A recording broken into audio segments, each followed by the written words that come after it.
நல்ல சைலண்ட் போடு.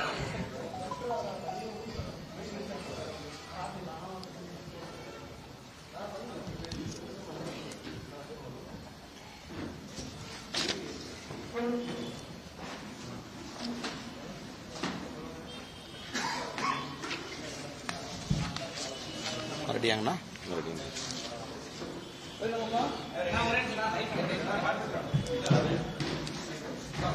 இன்னைக்கு ஹெட்லைன்ஸ் வந்து அந்த அரசு அதிகாரிகள் திருப்பதி ஒன்ற விஷயத்தில் இன்னைக்கு ஹெட்லைன்ஸ் பேசுகிறேன் அண்ணா.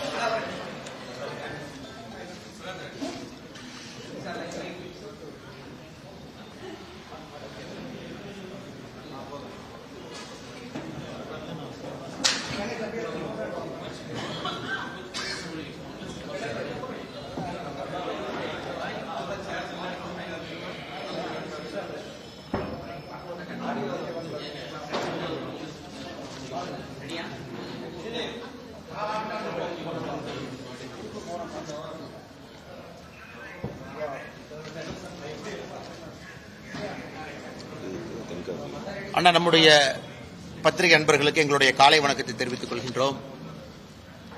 இன்று நாளை தமிழகம் முழுவதும் நம்முடைய பாரதிய ஜனதா கட்சியினுடைய தலைவர்கள் மாவட்ட அளவில் நம்முடைய மத்திய நிதியமைச்சர் அம்மா நிர்மலா சீதாராமன் அவர்கள் நாட்டு மக்கள் முன்பு வைத்திருக்கக்கூடிய பட்ஜெட்டை பற்றி பேச இருக்கின்றார்கள். என்று கோயம்புத்தூரில் உங்களிடம் பேசிக் கொண்டிருக்கின்றோம்.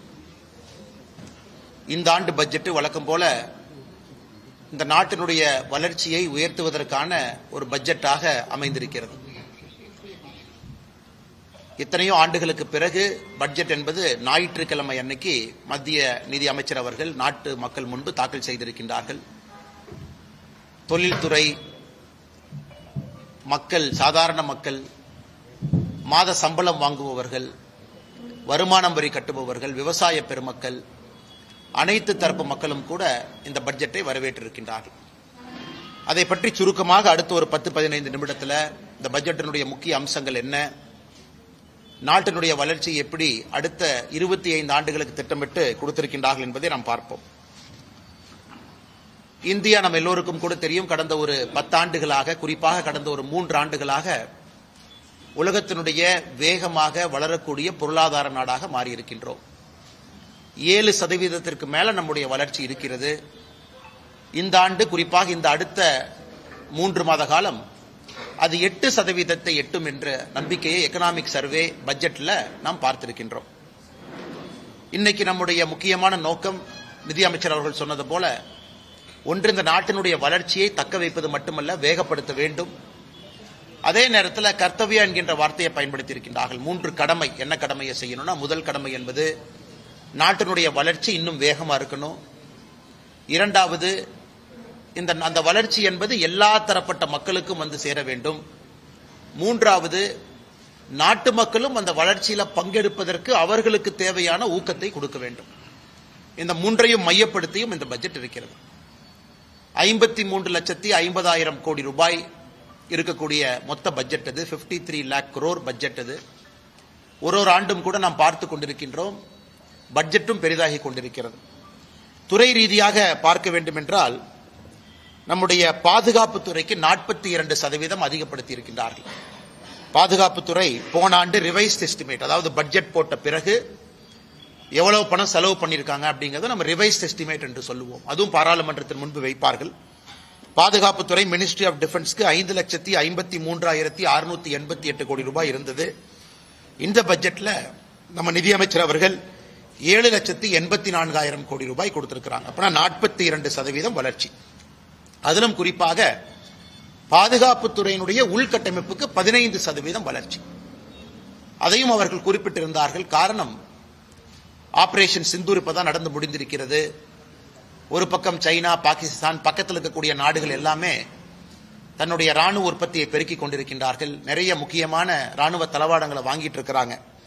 அதனால் எப்பொழுதும் இல்லாத அளவுக்கு சரித்திர அளவில் பாதுகாப்புத்துறைக்கு 42% உயர்த்தியிருக்கின்றார்கள். அதே போல ரோட் டிரான்ஸ்போர்ட் அண்ட் ஹைவேஸ் 8% உயர்வு, ரயில்வேஸுக்கு 10% உயர்வு, கல்வி 14% உயர்வு, சுகாதாரத்துறை ஹெல்த் அண்ட் ஃபேமிலி வெல்ஃபேர் 9% உயர்வு, ஹவுசிங் அண்ட் அர்பன் அஃபேர்ஸ் 50% உயர்வு, நியூ அண்ட் ரெனியூபிள் எனர்ஜி 30% உயர்வு, லேபர் அண்ட் எம்ப்ளாய்மெண்ட் 157% உயர்வு, மினிஸ்ட்ரி ஆஃப் பவர் எரிசக்தி 39% உயர்வு, உமன் அண்ட் சைல்டு டெவலப்மெண்ட் 16% உயர்வு. எந்த அடிப்படையில் பார்த்தாலும் கூட உள்கட்டமைப்புக்கு அதிக முக்கியத்துவம் கொடுத்திருக்கக்கூடிய பட்ஜெட்டாக இருக்கிறது. 12,20,000 கோடி ரூபாய் உள்கட்டமைப்புக்கு நம்முடைய நிதியமைச்சர் அவர்கள் ஒதுக்கி இருக்கின்றார். இந்த உள்கட்டமைப்புக்கு ஒதுக்கக்கூடிய நிதி என்பது ரொம்ப முக்கியமானது. தமிழகத்தில் இருக்கக்கூடிய பட்ஜெட்டையும் நம்ம பார்க்கிறோம். குறிப்பாக திராவிட முன்னேற்ற கழகத்தினுடைய அரசு அது 4 லட்சம் கோடி ரூபாய் பட்ஜெட்டாக இருந்தாலும் கூட செலவினங்கள் அதிகமாகவும் கடனை கட்டுவதற்கு நாம் கொடுக்கக்கூடிய வட்டி அதிகமாகவும் இருக்கக்கூடிய பட்ஜெட்டாகத்தான் இருக்கு. அதில் குறிப்பாக கேபிட்டல் எக்ஸ்பெண்டிச்சர் உள்கட்டமைப்பு வரக்கூடிய சந்ததிகளுக்கு நாம ரோடு கட்டக்கூடிய பில்டிங், போர்ட், ஏர்போர்ட் அது கொடுக்கக்கூடிய பணம் எப்பொழுதுமே குறைவு தான். தமிழ்நாடு அரசுடைய பட்ஜெட்டை பொறுத்த வரைக்கும் இன்னைக்கு மத்திய அரசு ஒரு ஆண்டும் கூட அதை உயர்த்திக்கிட்டே போறாங்க. போன ஆண்டு 11 லட்சம் கோடியாக இருந்தது. இந்த ஆண்டு 12,20,000 கோடி ரூபாயாக இந்த உள்கட்டமைப்புக்கான நிதியை ஒதுக்கி இருக்கின்றார்கள். இதுல முக்கியமாக தமிழக மக்கள், நம்முடைய சொந்தங்கள் கூர்ந்து கவனிக்க வேண்டியது, இந்த ஆண்டு இன்னொரு ஆண்டும் வித்தியாசமான ஆண்டும் கூட. காரணம், பினான்ஸ் கமிஷனுடைய அறிக்கையை மத்திய அரசுக்கு எக்கனாமிஸ்ட் அரவிந்த் பனகிரியா அவர்கள் கொடுத்திருக்கிறாங்க. இந்த பினான்ஸ் கமிஷன் என்பது ஒரு 5 ஆண்டும் கூட மாநில அரசுக்கும் மத்திய அரசுக்கும் இருக்கக்கூடிய நிதி பகிர்வை பற்றி பேசக்கூடிய ஒரு முக்கியமான அம்சம். சோ இன்னைக்கு நம்முடைய பாராளுமன்றத்தின் முன்பு பிப்ரவரி 1ஆம் தேதி வைக்கப்பட்டிருக்கக்கூடிய பினான்ஸ் கமிஷனுடைய அறிக்கை என்பது அடுத்த 5 ஆண்டு காலம் மத்திய அரசுக்கும் மாநில அரசுக்கும் இருக்கக்கூடிய நிதி பகிர்வை பற்றி பேசக்கூடிய அறிக்கை.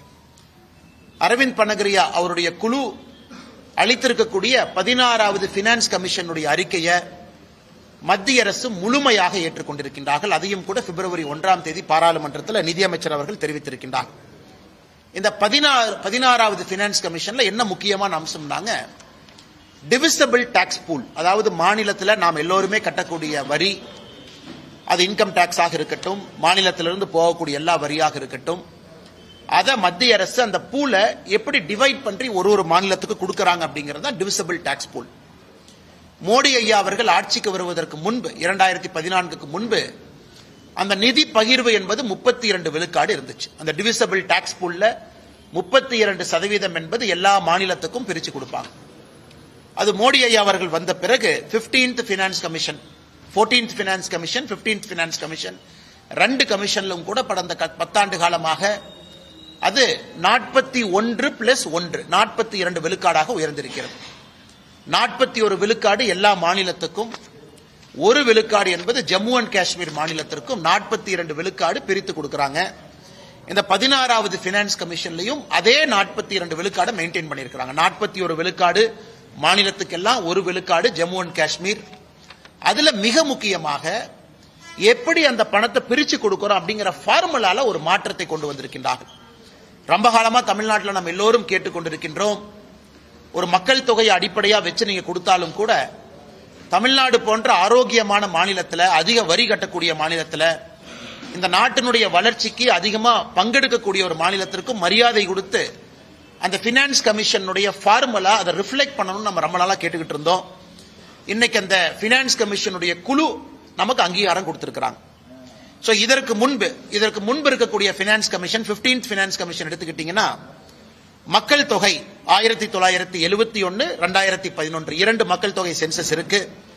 அது 15th பினான்ஸ் கமிஷன்ல இருந்து 71 மக்கள் தொகை அவங்க விட்டுட்டாங்க. 2011க்கு மட்டும் வந்திருக்கிறாங்க. அது அட்வான்டேஜ் ஃபார் தமிழ்நாடு. 15 விழுக்காடு மக்கள் தொகைக்கும், ஒரு மாநிலத்தினுடைய ஏரியா எந்த அளவுக்கு விஸ்தாரம் நமக்கு இருக்கு, ஜியோகிராபிக்கல் ஏரியா, அதற்கு 15 விழுக்காடு.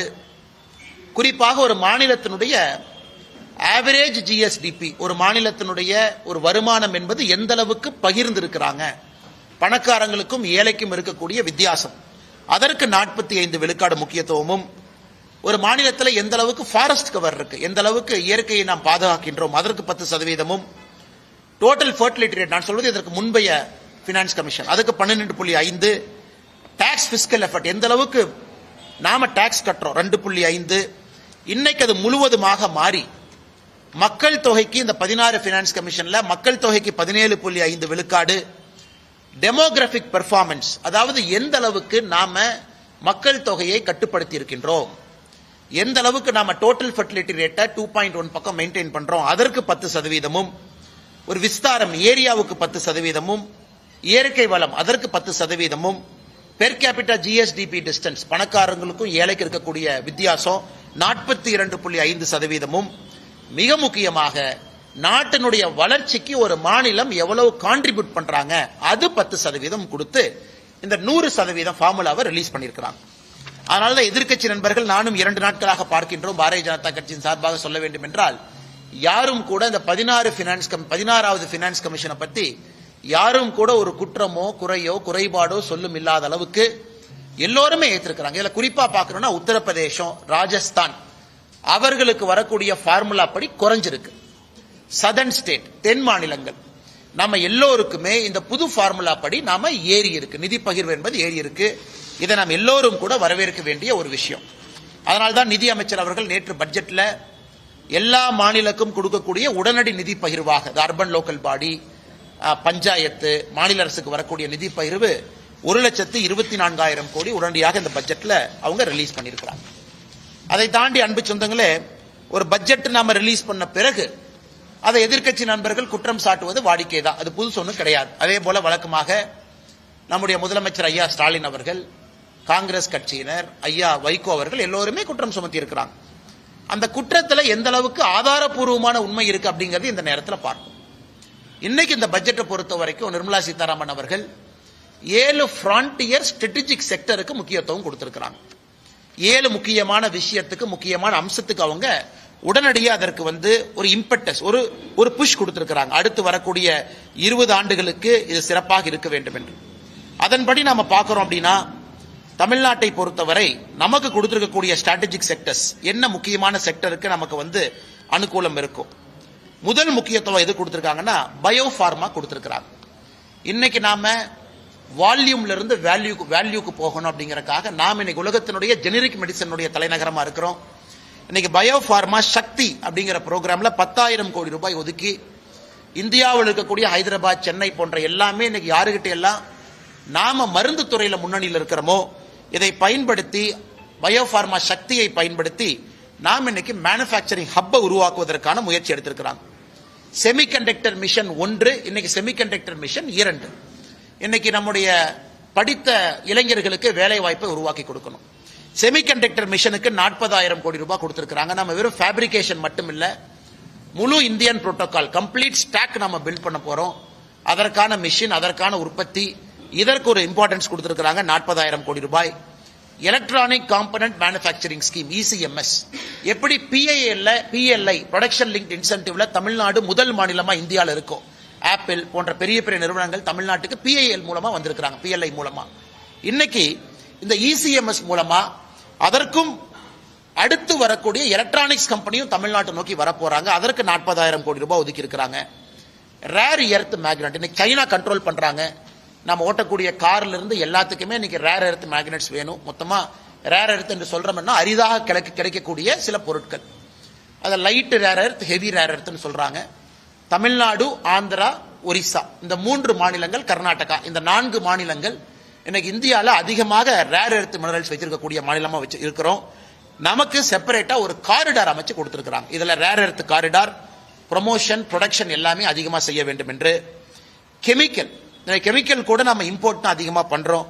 அதற்காக ஒரு முக்கியத்துவம் கெமிக்கலுக்கு கொடுத்திருக்கிறாங்க. Chemical park, dedicated chemical park 3 park announce பண்ணிருக்கிறாங்க. எந்த மாநிலம் என்று சொல்லவில்லை, தமிழகம் போட்டி போட்டு நாம் அதை வாங்கணும். Tool room, equipment manufacturing, container இதையெல்லாம் உருவாக்குவதற்காக 10,000 கோடி ரூபாய் கொடுத்திருக்கிறாங்க. டெக்ஸ்டைல் அடுத்த கட்டம் செல்வதற்காக மெகா டெக்ஸ்டைல் பார்க், சம்ரத் 2.0 இதுவும் தமிழ்நாட்டுக்கு பயன்படும். மிக முக்கியமாக MSME கோயம்புத்தூர்ல நம்ம இருக்கிறோம். இன்னைக்கு சிறு குறு நிறுவனங்கள் வளர்ப்பதற்கு ஒரு பக்கம் நம்ம இத்தனை காலமா கடன் கொடுத்துட்டு இருக்கோம். அவங்களுக்கு கடன் வருது, அதை அவங்க வாங்குறாங்க, பயன்படுறாங்க. இன்னைக்கு அவங்களுடைய மூலதனம், கேபிட்டல், ஈக்விட்டி அதற்கு கொடுப்பதற்காக இந்த பட்ஜெட்ல முதலாக அதற்கு ஒரு 10,000 கோடி ரூபாய் ஒதுக்கி இருக்கிறாங்க. இப்ப ஒரு நிறுவனம் ஆரம்பிக்கணும், மூலதனத்திலேயே அரசு பங்கெடுப்பதற்காக ஈக்விட்டி இன்ஃபியூஷன் 10,000 கோடி. அதே போல மைக்ரோ என்டர்பிரைஸ்க்கு மட்டும், மைக்ரோ மீடியம் அப்படின்னு நம்ம சொல்றோம், மைக்ரோ என்டர்பிரைஸ்க்கு மட்டும் 2,000 கோடி ரூபாய் ஒதுக்கி இருக்கிறாங்க. இது முக்கியமா கொடுத்திருக்கக்கூடிய த்ரஸ்ட். இது நாம் எல்லோரும் புரிந்து கொள்ள வேண்டும். இதை தமிழ்நாடு முழுமையாக இதை பயன்படுத்தி அடுத்த கட்ட இளைஞர்களுக்கான வேலை வாய்ப்பை இது மூலமாக மட்டும்தான் உருவாக்க முடியும். Electronic component manufacturing scheme, rare earth scheme, chemical, textile park, இதையெல்லாம் நம்ம செய்யணும். குறிப்பா இந்த பகுதியில் இருக்கக்கூடிய விவசாய பெருமக்களுக்கு கோகனட் ப்ரொமோஷன் ஸ்கீம் அறிவிச்சிருக்கிறாங்க. இன்னைக்கு எல்லா தென்னை மரங்களுமே 30-40 ஆண்டுகள் தாண்டி இருக்கிறது. நோய்கள் வர ஆரம்பிச்சிருக்கு. இன்னைக்கு புதிதாக அவர்கள் தேங்காய் கன்று நடுவதற்கு 1 கோடி விவசாயிகள், அந்த இருக்கக்கூடிய தென்னை மரத்தினுடைய உற்பத்தியை பெருக்குவதற்கு அல்லது புதிய தென்னங்கன்றை வாங்குவதற்கு 1 கோடி விவசாயிகளுக்கு இன்னைக்கு நம்ம கோகனட் ப்ரொமோஷன் ஸ்கீமை நாம் அறிவிச்சிருக்கிறோம். அதே போல நம்முடைய பொள்ளாச்சி பகுதியில் கொக்கோ, நம்முடைய கடலூர் பகுதியில் முந்திரி, இதையெல்லாம் 2030க்குள்ள இந்தியால இந்தியன் கொக்கோ, இந்தியன் கேஷ்யூ, இதை பிராண்டிங்காக அதுக்கு ஒரு ஸ்கீம் அனௌன்ஸ் பண்ணியிருக்கிறாங்க. இதையெல்லாம் கூட நம்ம நிச்சயமா வரவேற்கணும். அதே நேரத்தில் மகளிர் சுயஉதவி குழு தமிழ்நாட்டில் அதிகமா இருக்கிறோம். இன்னைக்கு மகளிர் சுயஉதவி குழுவை பொறுத்தவரை அவங்க சொந்தமா கடை வைக்கணும். குழுவாக சேர்ந்து ஷீ மார்ட் என்கின்ற பேரில் அவங்க ஒரு கடை ஆரம்பிச்சு அதன் மூலமா நீங்களும் நானும் போய் மகளிர் சுயஉதவி குழு பொருளை வாங்குவதற்காக ஷீ மார்ட் அப்படிங்கிற ஒரு புதிய ஒரு திட்டத்தையும் கூட கொண்டு வந்திருக்கிறாங்க. ஸ்டெம் இன்ஸ்டிடியூட்ஸ், ஒரு மாவட்டத்திற்கு ஒரு கேர்ள்ஸ் ஹாஸ்டல். தமிழ்நாட்டில் நமக்கு தெரியும், திராவிட முன்னேற்ற கழகம் நம்ம கேர்ள்ஸ் ஹாஸ்டல் ஆரம்பிச்சிட்டோம்னு சொல்லிட்டு இருக்கிறாங்க. அது நம்ம பத்திரிகை நண்பர்களுக்கு தெரியும். அதற்கான நிதி யாரு கொடுக்குறாங்க, அதான் அதில் ஆச்சரியம். தமிழ்நாட்டில் திராவிட முன்னேற்ற கழகம் ஆரம்பித்து விளம்பரப்படுத்தக்கூடிய கேர்ள்ஸ் ஹாஸ்டலுக்கான நிதியும் மத்திய அரசு தான் கொடுக்குறாங்க. அதனால் இன்னைக்கு அந்த கேர்ள்ஸ் ஹாஸ்டல் இன்னைக்கு இந்தியா முழுவதுமே ஒரு மாவட்டத்திற்கு, குறிப்பா ஸ்டெம் இன்ஸ்டிடியூட்டுக்கு ஒரு கேர்ள்ஸ் ஹாஸ்டலுக்கு கொண்டு போறாங்க. அது ரொம்ப முக்கியமான ஒரு விஷயம். இத்தனை செய்தும் கூட நேற்று நம்முடைய வைகோ அவர்கள் கோயம்புத்தூர் ஏர்போர்ட்ல ஒரு பேட்டி கொடுத்திருந்தாங்க. ஐயா அவர்கள் இவங்க காத்துல கோட்டை கட்டி கொண்டிருக்கின்றார்கள், எப்படி இந்தியாவுடைய வளர்ச்சியை பெருக்குவாங்க, எப்படி இந்த நாடு அடுத்த கட்டம் போகும்னு கேட்டிருந்தாங்க. இன்னைக்கு நாம் இவ்வளவு செய்தும் கூட 53 லட்சம் கோடி ரூபாய்க்கு ஒரு பட்ஜெட் போட்டும் கூட நம்முடைய டெப்ட் ஜிடிபி ரேஷியோ, அதாவது நம்முடைய கடனும் நம்முடைய ஜிடிபிக்கும் இருக்கக்கூடிய ரேஷியோ 55 விழுக்காடுல இருக்கு. இது ஒரு ஆரோக்கியமான விழுக்காடு. அதே போல நம்முடைய பிஸ்கல் டெபிசிட், வரவுக்கும் செலவுக்கும் இருக்கக்கூடிய அந்த கேப், பிஸ்கல் டெபிசிட்டும் 4.3% இருக்கு. இவ்வளவு செய்தும் கூட ஒரு ஆரோக்கியமான ஒரு சூழ்நிலையை நாம உருவாக்கி இருக்கிறோம். இதையெல்லாம் கூட நம்ம நிச்சயமாக மத்திய அரசு, அம்மையார் நிர்மலா சீதாராமன் அவர்கள் இந்த நேரத்தில் அவர் கொடுத்திருக்கக்கூடிய பட்ஜெட்டை நாம் பாராட்டி வரவேற்கின்றோம். காரணம், எல்லா தரப்பட்ட மனிதர்களுக்கும் இது ஒரு ஆரோக்கியமான பட்ஜெட். விவசாய பெருமக்களாக இருக்கட்டும், கோயம்புத்தூர் போன்ற மாநகரம், மதுரை போன்ற மாநகரம், தூத்துக்குடி போன்ற நகரத்தில் இருக்கக்கூடிய சிறு குறு தொழில் நிறுவனங்களாக இருக்கட்டும், அடுத்த கட்டம் செல்வதற்காக இருக்கட்டும், இது வரவேற்க வேண்டிய பட்ஜெட். ஆதிச்சநல்லூர் அடுத்த மிக முக்கியமாக இந்தியாவில் 15 ஆர்கியாலஜிக்கல் சைட், அதாவது பழம்பெரும் நம்முடைய தொல்பொருள் இருக்கக்கூடிய பகுதி, அதை டெவலப் பண்ணி ஒரு எக்ஸ்பீரியன்ஷியல் கல்ச்சரல் சென்டரா, ஒரு லேசர் ஷோ, ஒரு நல்ல மியூசியம், நிறைய குழந்தைகள் நம்முடைய பாரம்பரியத்தை பற்றி கற்றுக்கொள்வதற்காக அதற்கு ஒரு பெரிய நிதியை ஒதுக்கி இருக்கிறாங்க. Immersive story telling facility.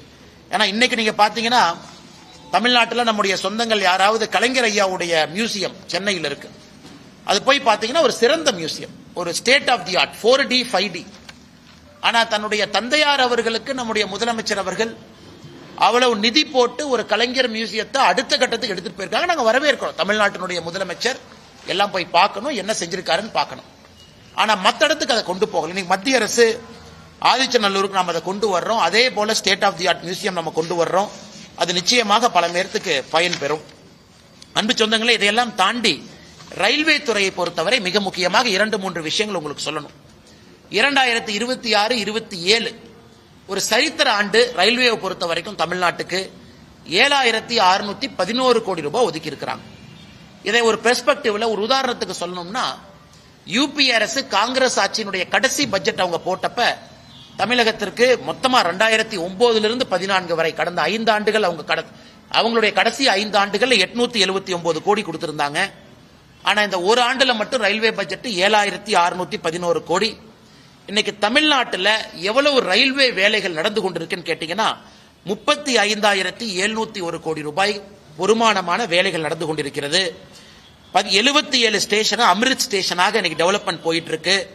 அதுக்கு 3147 கோடி ரூபாய். 18 ரயில்வே ஸ்டேஷனை முழுமையாக நம்ம வேலையை முடிச்சிருக்கோம். சிதம்பரம், மன்னார்குடி, போலூர், மணப்பாறை, சின்ன சேலம் வரைக்கும். பொள்ளாச்சி ஜங்ஷன் ஃபேஸ் 2 வேலைகள் நடந்து கொண்டிருக்கிறது. வந்தே பாரத் தமிழ்நாட்டில் 9 பேர் வந்தே பாரத்தினுடைய சர்வீஸ் இருக்கு. அமிர்த் பாரத் 9 பேர் இருக்கு. இன்னைக்கு அடுத்த கட்டம் ரயில்வே எடுத்துட்டு போயிருக்கிறாங்க. 16 லட்சம் கோடி ரூபாய் ஒதுக்கி இருக்கிறாங்க. ஹை ஸ்பீட் ரயில் நெட்வொர்க் 16 லட்சம் கோடி. இன்னைக்கு நாம வேறு வேறு யூரோப்பிய நாடுகளுக்கெல்லாம் போறோம். அதிகமா மக்கள் மிக வேகமாக ரயில்வே செய்கையில போறாங்க. எப்படி ரயில்வேயை மாடர்னைஸ் பண்ணி அதை எலக்ட்ரிபிகேஷன் பண்ணி அப்புறம் நாம வந்தே பாரத் அமிர்த் பாரத் கொண்டு வந்து இன்னைக்கு அடுத்த கட்டத்தை நோக்கி இந்தியா நகருது. 16 லட்சம் கோடி ரூபாய் இந்தியா முழுவதும் ஒதுக்கி அதுல குறிப்பாக 2 லைன் நமக்கு ஹை ஸ்பீட் நெட்வொர்க் கிடைக்குது. சென்னை டு பெங்களூர் ஒரு லைன், சென்னை டு ஹைதராபாத் ஒரு லைன். சென்னை பெங்களூர் இந்த ஹை ஸ்பீட் நெட்வொர்க் வந்த பிறகு 1 மணி நேரம் 13 நிமிஷத்துல சென்னையிலிருந்து பெங்களூருக்கு நம்மால் இந்த ட்ரெயின்ல போக முடியும். ஸ்பீடு கிட்டத்தட்ட 300 கிலோமீட்டர் தாண்டி 320 கிலோமீட்டர் தாண்டி பெர் ஹவர் இந்த ஸ்பீடு இருக்கும். அதே போல சென்னை ஹைதராபாத் அதுவும் ஒரு முக்கியமான ஒரு தடம். 3 மணி நேரத்திற்கு கீழே சென்னை ஹைதராபாத் அந்த ரயில் சேவை ஹை ரயில்வே ஸ்பீட் நெட்வொர்க் அதை கொண்டு வர்றாங்க. இது நம்ம நிச்சயமா வரவேற்கணும். நிறைய இளைஞர்கள் மிக வேகமாக ஒரு தலைநகரிலிருந்து இன்னொரு தலைநகரத்துக்கு போயிட்டு வருவதற்கான ஒரு சாத்தியக்கூறுகள் இருக்கு. மொத்தமாக இதற்கு மட்டுமே ஒதுக்கி இருக்கக்கூடிய பணம் என்பது 16 லட்சம் கோடி ரூபாய். இது அடுத்து வரக்கூடிய பல ஆண்டுகள்ல இந்த திட்டம் நடக்கும். இன்னொரு மகிழ்ச்சியான செய்தி, நேற்று இரவு 11 மணிக்கு நம்முடைய பிரதமர் திரு நரேந்திர மோடி ஐயா அவர்கள் ஒரு நல்ல ஒரு செய்தியை நாட்டு மக்களுக்கு கொடுத்திருக்கிறாங்க. குறிப்பாக நம்முடைய கொங்கு பகுதிக்கு நல்ல செய்தி. இந்தியாவிற்கும் அமெரிக்காவுக்கும் இழுபறியாக இருந்த இந்த வர்த்தக ஒப்பந்தம் என்பது நேற்று இரவு அது முழுமை பெற்றிருக்கிறது. நம்முடைய பிரதமர் நரேந்திர மோடி ஐயா அவர்கள் தன்னுடைய எக்ஸ் பக்கத்துல இதை பத்தி பதிவு செஞ்சிருந்தாங்க. இன்னைக்கு காலையில மத்திய அரசும் கூட செய்தி குறிப்பு வெளியிட்டிருக்கிறாங்க. முதல்ல ட்ரம்ப் அவர்கள் 25% நமக்கு வரி விதித்தாங்க. அதன் பிறகு ரஷ்யாட்ட ஆயில் வாங்குறோம்னு சொல்லிட்டு இன்னொரு 25% விதித்தாங்க. மொத்தமாக இந்தியாவுக்கும் அமெரிக்காவுக்கும் 50% டாரிஃப் போட்டிருந்தாங்க. நேற்று பேச்சுவார்த்தைக்கு பிறகு இந்தியாவுக்கும் அமெரிக்காவுக்கும் வரி விதிப்பு என்பது 18% டாரிஃபுக்கு வந்திருக்கு. 18% டாரிஃப் இந்தியாவுக்கும் அமெரிக்காவுக்கும். அதை நேற்று ட்ரம்ப் அவர்களும் நம்முடைய இந்திய நாடும் ஒத்துக்கிட்டாங்க. இது ஏன் 18%? இன்னைக்கு அமெரிக்கா விதிச்சிருக்கக்கூடிய வரி விதிப்பு அக்ராஸ் த வேர்ல்டு பாத்தீங்கன்னா எல்லா நாடுகளுமே 18% மேலதான் இருக்கிறாங்க. வியட்நாம் 18% மேல, சைனா இன்னும் டீல் அவங்க கன்க்ளூட் பண்ணல. அமெரிக்காவுடைய பக்கத்து நாடுகள் நெய்பர்ஸ் அவர்களும் 18% மேல இருக்கிறாங்க. சில நாடுகளுக்கு ட்ரம்ப் அவர்கள் 18% கொடுத்திருக்கிறாங்க. இன்னைக்கு இந்தியாவுக்கும் அவர்கள் 18% கொடுத்திருப்பது நம்முடைய தொழில்துறை மத்தியில் இருந்து அன்சர்டனிட்டி இன்னைக்கு போயிருச்சு.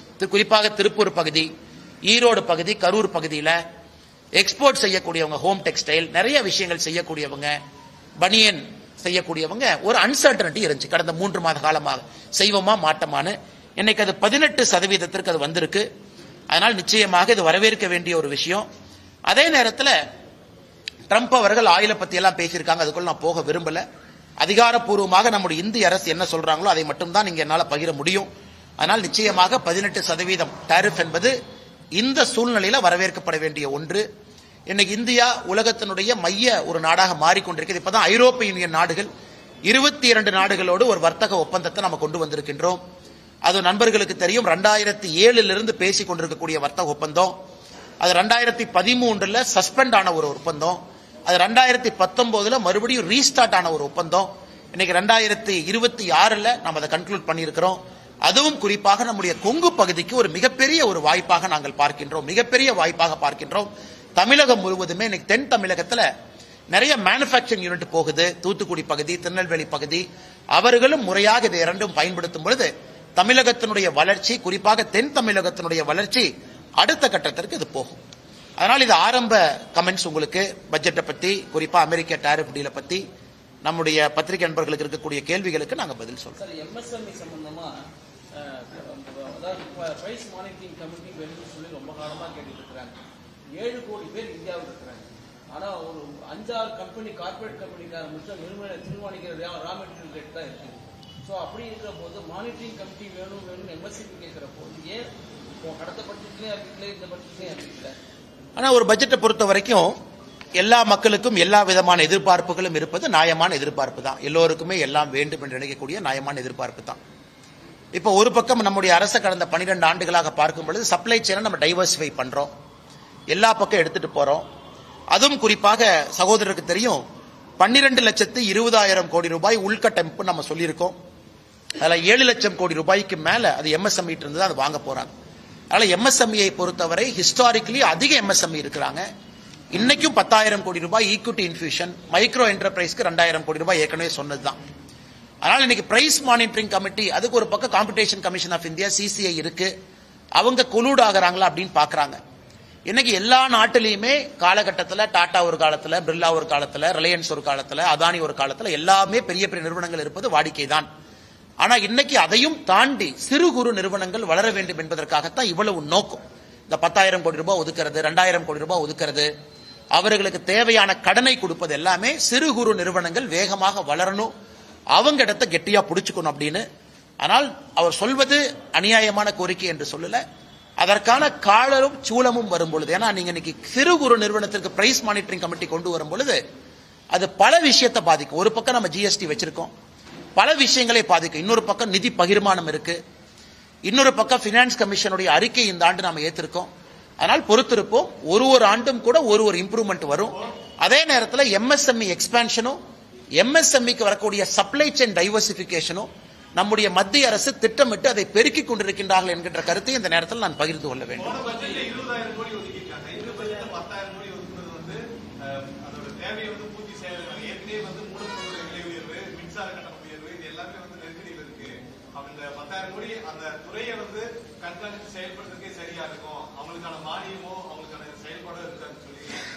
ஆனா நம்ம எம்எஸ்எம்இக்கு கொடுக்கக்கூடிய கடன் என்பது எந்த விதத்திலும் கூட அது குறையல, அது வழக்கம் போல அது வந்துகிட்டே தான் இருக்கு. இந்த ஆண்டு நாம் கொடுத்திருப்பது 10,000 கோடி ரூபாய் ஈக்விட்டி இன்ஃபியூஷன். அதாவது நான் ஒரு கம்பெனி ஆரம்பிக்கிறேன், 100% என்னுடைய காசை போட்டு நான் ஆரம்பிக்கிறேன், அல்லது என்னால பணம் போட முடியலன்னா நான் 40% டெப்டா வாங்குறேன், பேங்க்ல போய் கடன் வாங்குறேன். இந்த பட்ஜெட்ல முதலாக நாம் சொல்லியிருப்பது 10,000 கோடி ரூபாயும் நீங்க போடக்கூடிய மூலதனத்துல மத்திய அரசு பங்கேற்கும் என்று சொல்லியிருக்கின்றோம். இது முதல் முறையாக ஈக்விட்டி இன்ஃபியூஷன், அதாவது கடன் கிடையாது, அவர்கள் போடக்கூடிய மூலதனத்துல அவர்களோடு மத்திய அரசும் ஈக்விட்டி போடுது. இது அமெரிக்கால ட்ரம்ப் வந்த பிறகு கவர்மெண்டே ஒரு ஸ்டேக் எடுக்கிறாங்க. ஆனால் நிச்சயமாக இது முதல் முறை. மற்றபடி எம்எஸ்எம்இக்கு நம்ம கொடுக்கக்கூடிய சலுகைகள், எம்எஸ்எம்இக்கு கொடுக்கக்கூடிய புஷ், இந்த 12 லட்சம் கோடியில கூட 7 லட்சம் கோடி ரூபாய்க்கு மேல உள்கட்டமைப்பு எம்எஸ்எம்இ இருந்தா நம்ம அந்த வாங்க போறோம். அது எப்பொழுதுமே எம்எஸ்எம்இயின் பக்கம் அரசு இருக்கு, அது எந்த மாற்று கருத்தும் இல்லை. அதே நேரத்தில் எலக்ட்ரிக் பில் போயிருச்சு. ஒரு பக்கம் மத்திய பிரதேசல எம்எஸ்எம்இ இருக்கும் பொழுது ஒரு யூனிட் ₹1 கொடுக்குறாங்க. ஆனா தமிழகத்தில் திராவிட முன்னேற்ற கழகத்தினுடைய ஆட்சியில ஒரு யூனிட் எவ்வளவு உங்களுக்கும் தெரியும், ₹5, ₹6, ₹7 போயிட்டே இருக்கு. ஆனா மாநில அரசும் குற்றம் சுமத்துவதை விட நாங்க என்ன செஞ்சிருக்கிறோம் அப்படின்னு மாநில அரசு யோசிக்கணும். நம்ம ஊர்ல எம்எஸ்எம்இ தலைநகராக தமிழ்நாடு இருந்துகிட்டு இருக்கணும்னா மாநில அரசு என்ன முக்கியத்துவம் கொடுத்திருக்கோம். ஆனால் நிச்சயமாக எம்எஸ்எம்இயை பொறுத்தவரை அடுத்த கட்டம் எடுத்து செல்வதற்கான பட்ஜெட்டாக மட்டும்தான் இந்த பட்ஜெட் அமைஞ்சிருக்கு. குறிப்பாக எம்எஸ்எம்இ நண்பர்களுக்கு இன்னொன்னு நம்ம சொல்லிக்கொள்ள விரும்புகிறோம். இந்தியா ஐரோப்பிய யூனியன் டீல் அது எம்எஸ்எம்இ பெனிஃபிட் ஆகும். India America deal MSME benefit ஆகும். நாம் வந்த பிறகு மத்திய நாடுகளோடு, குறிப்பாக மிடில் ஈஸ்ட் கண்ட்ரீஸோடு நம்ம டீல் போட்டிருக்கோம். கொரியா, ஜப்பானோடு நம்ம எக்கனாமிக் கோஆபரேஷன் அக்ரிமெண்ட் கொண்டு வந்திருக்கோம், கனடாவோடு கொண்டு வந்திருக்கிறோம். இது எல்லாமே இங்க இருக்கக்கூடிய எம்எஸ்எம்இ அடுத்த கட்டம் செல்லும் பொழுது மட்டும்தான் உங்களுக்கு பயன் கிடைக்கும். அதற்கான முயற்சியும் நம்முடைய அரசு எடுத்துக் கொண்டிருக்கிறது.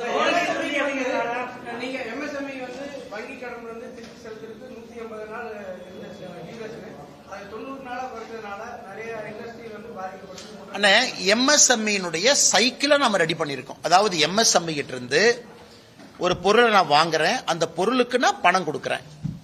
அந்த பணம் கொடுக்கக்கூடிய சைக்கிள் இன்னைக்கு எம்எஸ்எம்இக்கு அட்வான்டேஜாகத்தான் மத்திய அரசு மாத்தி இருக்கு.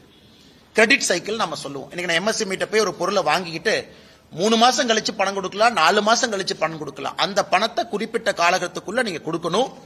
கொடுக்கலனா யாரு நான் பணம் கொடுக்கணுமோ எனக்கு அவங்க பெனால்டி போடுறாங்க. இது கண்டிப்பா எம்எஸ்எம்இ லாபம் தானே, இல்ல எந்த விதமான மாற்றமும் கிடையாது. அதே நேரத்தில் திரும்ப திரும்ப நான் கேட்பது, இந்தியா வளரும் பொழுது எம்எஸ்எம்இ வளரலின்னு யாரும் குற்றம் சுமத்த முடியாது. எம்எஸ்எம்இ ஒரு பக்கம் அதிகமாயிட்டு இருக்கிறாங்க, நாட்டினுடைய பொருளாதாரம் 7% மேல வளருது. அப்ப எந்த எம்எஸ்எம்இ வளரலின்னு யாரு சொல்றாங்க? போன வருஷத்தை விட இந்த வருஷம் டர்ன் ஓவர் அதிகம் தான், போன வருஷத்தை விட இந்த வருஷம் மார்க்கெட் பெருசாகிட்டு இருக்கு. அதான் உங்களுக்கு இத்தனை டீல் நான் சொல்றேன். அதனால இது எதிர்க்கட்சி நண்பர்கள் அவங்க எம்எஸ்எம்இக்கு என்ன பண்றாங்கன்னு தான் நான் குறிப்பிட்டு கேட்கிறேன். கரண்ட் விலையை குறைச்சிங்களா? எம்எஸ்எம்இக்கு ஒரு டாக்ஸ் சப்சிடி கொடுத்தீங்களா? இன்னைக்கு நாம சொல்றோம் டேட்டா சென்டர் இந்தியால வந்து நீங்க வச்சீங்க அப்படின்னா 2047 வரைக்கும் டாக்ஸ் ஹாலிடே, 2047 வரைக்கும் ₹1 வரி கட்ட வேண்டாம். ஆனா இந்தியால டேட்டா சென்டர் கொண்டு வாங்க. நம்முடைய மத்திய அரசை பொறுத்த வரைக்கும் நாம் நன்றாக புரிந்து கொள்ள வேண்டும். ஒரு மாநில அரசு மாதிரி சுருக்கமாக ஒரு மாநிலத்தை மட்டும் பார்த்து அவங்க போட முடியாது. பக்கத்து நாடுகள் எவ்வளவு காம்படிட்டிவா இருக்காங்க, அந்த நாட்டினுடைய வளர்ச்சி பாதை எப்படி இருக்கு, இன்னைக்கு அதை மிஸ் பண்ணிட்டோம் அப்படின்னா அடுத்த 20 ஆண்டுகள்ல இந்தியா எப்படி இருக்கும், இது எல்லாத்தையும் யோசிச்சு தான் மத்திய அரசு ஒரு பட்ஜெட் போடுறாங்க. அதன் அடிப்படையில் எல்லாருக்குமே ஊக்குவிச்சிருக்கிறோம். எம்எஸ்எம்இல ஆரம்பித்து நான் ஏற்கனவே சொல்ல 7 ஃப்ரான்டியர் செக்டர் பயோஃபார்மான்னு சொல்றோம். நான் உங்களுக்கு தெரியும் 10,000 கோடி ரூபாய் ஒதுக்கி இருக்கும். அது எம்எஸ்எம்இ பயன்பெறாதுங்களா? எலக்ட்ரானிக் காம்பனன்ட் மேனுஃபேக்சரிங் ஸ்கீம் 40,000 கோடி ரூபாய் ஒதுக்கி இருக்கும். எம்எஸ்எம்இக்கு ஆர்டர் வராதா? கோயம்புத்தூர்ல 100% வரும். இதை மாநில அரசு எப்படி பயன்படுத்துறாங்க? ஒரு Mitra park, PM Mitra park, textile park மாநில அரசு சண்டை போட்டு விருதுநகருக்கு கொண்டு போனாங்க. திருச்சுழி பக்கத்துல கொண்டு போனாங்க நிதியமைச்சர் அவர்கள், திருச்சுழி தொகுதியில். இன்னைக்கு அந்த மித்ரா பார்க் எங்க இருக்கு? நானே உங்க மாநில அரசின் மீது ஒரு குற்றம் சுமத்துறேன். அது ஆபரேஷனலைஸ் பண்ணிட்டீங்களா? 25,000 பேத்துக்கு அங்க வேலை வாய்ப்பை உருவாக்கி இருக்கணும். விருதுநகர் பக்கத்துல பண்ணிட்டீங்களா? இல்ல. போட்டி போட்டு எடுத்துட்டு போறீங்க. அடிக்கல் நாட்டுக்கே 1 வருஷம் எடுத்துக்கிறீங்க. இவ்வளவு காலம் தாழ்ந்த ஒரு விஷயத்தை நீங்க செஞ்சீங்கன்னா இன்னைக்கு 3 கொடுக்குறாங்க. கெமிக்கல் ஃபெசிலிட்டி 3 ஹப் கொடுக்குறாங்க. அதையும் பிளக் அண்ட் பிளே மாடல் போட்டி போட்டு தான் வாங்கணும். எப்படி பிஎம் மித்ரா பார்க்க போட்டி போட்டு மத்திய அரசு கிட்ட சேலஞ்ச் மாடல்ல வாங்கணுமோ, இன்னைக்கு இந்த 3 கெமிக்கல் ஹப்ப கொடுக்குறாங்க. அதையும் போட்டி போட்டு வாங்கணும். அதற்கெல்லாம் இந்த மாநில அரசு தயாரா இருக்கிறாங்களா? இவ்வளவு பணம் வருது. இதையெல்லாம் முழுமையாக தமிழ்நாட்டினுடைய வளர்ச்சிக்கு பயன்படுத்துறாங்களா அப்படிங்கிற குற்றச்சாட்டையும் இந்த நேரத்தில் வைக்க வேண்டிய கடமையும் கட்டாயமும் எங்களுக்கு இருக்கு. அடுத்து உங்கள்கிட்ட வரேன். மின்சார சம்பந்தமா சொன்னீங்க சார், ₹1 அந்த மாநிலத்தில் கணக்கு கொடுக்காங்க. அவங்க இன்னும் தொழில வளர்ச்சி அடையல, நம்ம தமிழ்நாடு வளர்ச்சி அடைஞ்சிட்டு இருக்கு. அப்படிங்கிறப்ப அந்த டிஃபரன்சேஷன் நீங்க எப்படி? அண்ணே, நீங்க தமிழ்நாட்டினுடைய பட்ஜெட் 4 லட்சம் கோடி ரூபாய்க்கு போடக்கூடிய பட்ஜெட்டை பாருங்க. நான் நண்பர்கிட்ட கேட்கக்கூடிய ஒரே ஒரு கேள்வி, உள்கட்டமைப்புக்கு தமிழ்நாடு அரசு எவ்வளவு கொடுத்திருக்கிறாங்க சதவீதம் அடிப்படையில்? இன்னைக்கு நாம 53 லட்சம் கோடி பட்ஜெட்ல 12 லட்சம் கோடி உள்கட்டமைப்பு கொடுத்திருக்கோம். ஆல்மோஸ்ட் இன்னைக்கு நாம 25% தாண்டி போயிட்டு இருக்கோம். நல்லா யோசிச்சு பாருங்க. 25% தாண்டி உள்கட்டமைப்பு மட்டுமே அந்த பணத்தை போடுறோம். ஆமா, இந்திய அரசும் கடன் வாங்கி இருக்கு, இந்திய அரசும் வட்டி கட்டணும், அதையும் செஞ்சாகணும். பென்ஷன் கொடுக்கணும், அதையும் செஞ்சாகணும். ஒரு டிபார்ட்மெண்ட்டுக்கும் பணம் கொடுக்கணும், அதையும் செய்யணும். இன்னைக்கு தமிழ்நாடு அரசை பொறுத்தவரை இன்னைக்கு தமிழ்நாடு அரசு போடக்கூடிய பட்ஜெட் உள்கட்டமைப்பு கிடையாது. கடன் வாங்கி 10 லட்சம் கோடி வாங்கியாச்சு. ஒரு ஆண்டும் கட்ட வேண்டிய தொகை அதிகம், கட்ட வேண்டிய வட்டி அதிகம். ஏன்னா தமிழ்நாடு பட்ஜெட்டை பத்தி நான் பேசல. இதை தமிழ்நாடு பட்ஜெட் போட்ட பிறகு நம்ம பிரஸ் மீட்ல தெளிவா பேசுவாங்கன்னா, அப்ப எந்த விதமான கரண்ட் சப்சிடி கொடுக்கலாமே, ஏன் கொடுக்க மாட்டாங்க? அவ்வளவு சப்சிடி கொடுக்கக்கூடிய தமிழ்நாடு அரசு தொழில்துறை வளரும், அதன் மூலமா 4 பேருக்கு வேலை கிடைக்கும், கொடுக்கலாமே, ஏன் கொடுக்க மாட்டாங்க? மத்திய அரசு, மத்திய பிரதேஷ், உத்தரப்பிரதேச பத்தி நம்ம பேசுறோம். அவங்க ₹1 கொடுக்கறாங்க. கரெக்ட். இங்கிருந்து எத்தனை பேர் போறாங்க? எத்தனை பேர் இங்கிருந்து புதுசா எக்ஸ்பான்ஷன் அங்க போறாங்க? எத்தனை பேர் தமிழ்நாட்டில இருந்து குஜராத்துக்கு போய் செமிகண்டக்டர் யூனிட் போட்டிருக்காங்க? அதையெல்லாம் ஏன் இங்க பண்ணல? அதே போல இவர்கள் நடத்துவது வெறும் காட்சி பொருள் மட்டும்தான். 4 பேர் உட்கார்ந்துக்கிறாங்க, வந்தாங்கிறாங்க. 3 நாள் கழிச்சு அதே கம்பெனி இன்னைக்கு ஆந்திராக்கு போகுது. விசாகப்பட்டினம் உலகத்தினுடைய டேட்டா சென்டரா மாறிட்டு இருக்கு. ஏன் அது சென்னை மாறி இருக்கக்கூடாது? கூகுள் ஏன் விசாகப்பட்டினம் போச்சு? ஏன் அது சென்னையில் இருக்கக்கூடாது? அதனால் பட்ஜெட் என்பது எல்லா மாநிலத்திற்கும் பொதுவாக ஒரு ஆப்பர்ச்சுனிட்டி கொடுத்திருக்கிறாங்க. அதுவும் இன்னைக்கு பினான்ஸ் கமிஷனை பத்தி முதலமைச்சர் ஒரு பாராட்டுனாவது கொடுத்திருக்கணும்ல. 16வது பினான்ஸ் கமிஷன் இன்னைக்கு இவ்வளவு விஷயங்கள் நாங்க கேட்டோம். நானும் கேட்டேன், நீங்களும் கேட்டீங்க, போன வருஷம் முதலமைச்சரும் கேட்டார். அதாவது நல்லா பெர்ஃபார்ம் பண்ணக்கூடிய மாநிலத்துக்கு மரியாதை கொடுங்க கொடுத்திருக்கிறாங்க. உத்தரப்பிரதேசனுடைய நிதி பகிர்வு குறைச்சிருக்கிறாங்க, ராஜஸ்தானுடைய நிதி பகிர்வு குறைச்சிருக்கிறாங்க. அதை பாராட்டி ஒரு அறிக்கை வந்துச்சா? இல்ல. மத்திய அரசு எல்லாருக்கும் பொதுப்படையா இருக்கிறாங்க.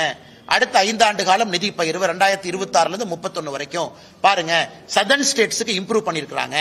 10% 10% கான்ட்ரிபியூஷன் டு ஜிடிபி கொடுத்திருக்காங்க. எதுவுமே இல்ல, வெறும் குற்றம் மட்டுமே. காலையிலிருந்து இரவு வரை குற்றம் மட்டுமே சுமத்திக்கிட்டு இருந்தா எப்படி? அந்த பக்கம் ஆந்திர பிரதேச பாருங்க, எப்படி அவர் சந்திரபாபு நாயுடு எப்படி அருமையா பேசி அவர் மாநிலத்துக்கான வேலையை வாங்கிக்கிறாங்க. அதனால்தான் எங்களுக்கு நம்பிக்கை இருக்கிறது. 2026 ஏப்ரலுக்கு பிறகு வரக்கூடிய தேசிய ஜனநாயக கூட்டணி நம்முடைய அரசு அடுத்த 5 ஆண்டு காலம் மத்திய அரசினுடைய பலனை முழுமையாக பயன்படுத்தி தமிழ்நாடு அடுத்த கட்ட வளர்ச்சி பாதையில் எடுத்துச் செல்வார்கள் என்கின்ற முழு நம்பிக்கை நமக்கு இருக்கு.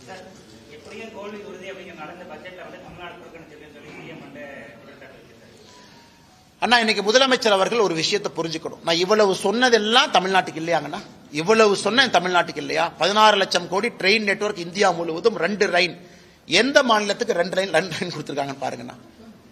2 லைன் கொடுத்திருக்கிறோம். முக்கியமா 2 லைன். இவ்வளவு பணங்கள் நான் சொல்லிக்கிட்டே வர்றேன். ஃப்ரான்டியர் செக்டர் இவ்வளவு பணம் கொடுத்திருக்கோம். இவ்வளவு கொடுத்த பிறகும் கூட தமிழ்நாட்டை வஞ்சிக்கிறாங்கன்னு முதலமைச்சர் சொன்னாங்கன்னா ஒரு அரசியல் மட்டும்தானே செய்யறாங்க. ஆனால் இன்னைக்கு முதலமைச்சர் அவர்கள் கடைசி ஒரு 60 நாட்கள் அவங்க ஆட்சியில் இருக்கிறாங்க. என்ன வேணாலும் சொல்லட்டும், மக்கள் பார்க்கறாங்க. மக்கள் இந்திய நாட்டினுடைய வளர்ச்சியும் அதுல தமிழகம் அந்த அளவுக்கு வளர்ந்திருக்கா அப்படின்னு அவங்க பார்க்கறாங்க. இன்னைக்கு ஒரு பக்கம் டிஆர்பி ராஜா அவர்கள் சொல்றாங்க, எங்களுடைய போட்டி மற்ற மாநிலங்களுக்கு கிடையாது, ஐரோப்பிய நாடுகளோட போட்டி போடுறோங்கிறார். தமிழ்நாடு மாநிலம், நாங்க ஐரோப்பிய நாடு தான் எங்கள் போட்டி. வரவேற்க வேண்டிய விஷயம், அந்த அம்பிஷன் இருக்கட்டும். ஆனா ஐரோப்பிய நாடுகளோட போட்டி போறவங்க ஸ்டாட்டிஸ்டிக்ஸ் கொடுங்க. எந்த ஐரோப்பிய நாடுக்கு பக்கத்துல, அதாவது வளர்ந்த ஐரோப்பிய நாடுக்கு பக்கத்துல வந்திருக்கிறீங்க? எந்த அளவுக்கு அடுத்த கட்ட வேலை வாய்ப்பை உருவாக்கி இருக்கிறீங்க? எதுவுமே இல்லை. இன்னைக்கு சும்மா பேச்சுக்காக அவர்கள் பேசிக் கொண்டிருக்கின்றார்கள். மக்கள் 2 பக்கத்தையும் பார்க்கறாங்க, நம்ம பட்ஜெட்டையும் பார்க்கறாங்க. இன்னைக்கு இன்கம் டாக்ஸ், இதற்கு முன்பு மிகப்பெரிய சலுகை நாம கொடுத்திருக்கோம். 12 லட்சம் ரூபாய் வரைக்கும் யாருக்கு வருமானம் இருக்கோ அவர்களுக்கு நாம 0 டாக்ஸ் பண்ணியிருக்கோம். அதனாலதான் இந்த பட்ஜெட்ல இன்கம் டாக்ஸ் நம்ம கை வைக்கல. ஏன்னா ஒரு பட்ஜெட்லும் இன்கம் டாக்ஸ் ஸ்லாப் மாறும், அதே ஒரு பேசும் பொருள். ஒரு அரை மணி நேரம் இன்கம் டாக்ஸ் பத்தி பேசுவோம். இந்த வருஷம் இன்கம் டாக்ஸ் ஏன் பேசும் பொருள் இல்லை என்றால், மத்திய அரசு இதற்கு முன்பு இன்கம் டாக்ஸ் ஸ்லாபை ரீஜெக்ட் பண்ணிருக்காங்க. புதிய இன்கம் டாக்ஸ் ஆக்ட், இன்னும் எளிமையான ஆக்ட் 1 ஏப்ரல் 2026 இருந்து நடைமுறைக்கு வருது. இது எல்லாம் கூட ஆரோக்கியமான விஷயம். அதை நான் பேசல, ஏன்னாங்கன்னா இந்த பட்ஜெட்ல அது இல்லை, இதற்கு முன்பே நாம் அதை செஞ்சிட்டோம். ஆனா முதலமைச்சர் அவர்கள் எதை பத்தியும் பேசாம தமிழ்நாட்டிற்கு வரி பகிர்வு அதிகம் அதுவும் பேசல. வெறும் ஒரே ஒரு ஸ்டேட்மெண்ட் கொடுக்கறாங்க, சென்னை சென்னை சென்னை, தமிழ்நாடு தமிழ்நாடுன்னு பேர் எங்கேயுமே இல்லை அந்த பட்ஜெட்ல, அதனால வஞ்சிச்சிருக்காங்க. அப்படிங்கறத எப்படி ஏற்றுக்கொள்ள முடியும்? 5 மாநில எலெக்ஷனுக்கு போறாங்க. வெஸ்ட் பெங்கால் போறாங்க. வெஸ்ட் பெங்கால்ங்கிற வார்த்தை எவ்வளவு பயன்படுத்தி இருக்கிறோம்னா, ஒரு டிரான்ஸ்போர்ட் காரிடார் ஒன்று இருக்கு, ஒரு ஹை ஸ்பீட் நெட்வொர்க் சிலிகுரியிலிருந்து வாரணாசி இருக்கு. இப்ப அசாம் போகுது. எத்தனை முறை அசாம பயன்படுத்தி இருக்கிறோம்? இதுக்கு பாண்டிச்சேரி போது பயன்படுத்தி இருக்கிறோமா, கேரளா போது பயன்படுத்தி இருக்கிறோமா? எல்லா மாநிலத்திற்கும் நல்ல ஒரு பட்ஜெட்டை கொடுத்திருக்கிறோம். தமிழ்நாடு முழுமையாக இதை பயன்படுத்திக் கொள்ள வேண்டும் என்கின்ற வேண்டுகோளை மாநில அரசுக்கு வைக்கின்றோம்.